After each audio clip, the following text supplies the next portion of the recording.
Armando Broja u kthye te goli në Angli pas një mungese të gjatë. Sulmuesi kombëtares shqiptare realizoi në minutën e 90 për t'i dhënë barazimin në Burnley ndaj Bournemouth.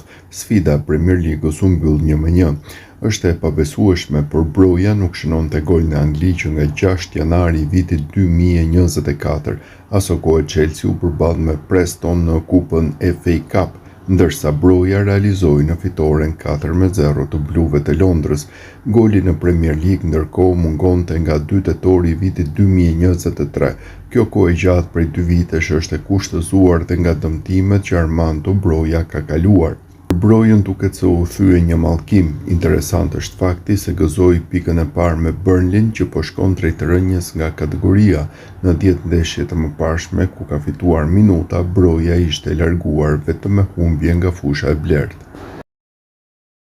Burnley ka barazuar me rezultatin 1-1 në udhëtim ndaj Bournemouth në kuadër të javës së 17 të Premier Ligës. Skuadra e drejtuar nga Scott Parker po kalon në një krizë të madhe të rezultateve këtë sezon dhe ja dolën të evitojnë humbjen krejt në fundin e ndeshjes.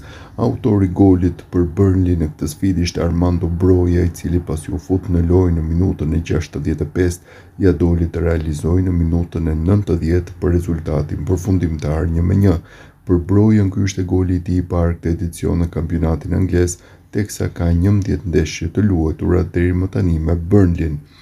Pavarësisht se për Brojën ky gol mund të jetë një sinjal pozitiv për vazhdimsinë e kampionatit, për skuadrën e tij kjo ishte ndeshja 8 radhës i pafitore.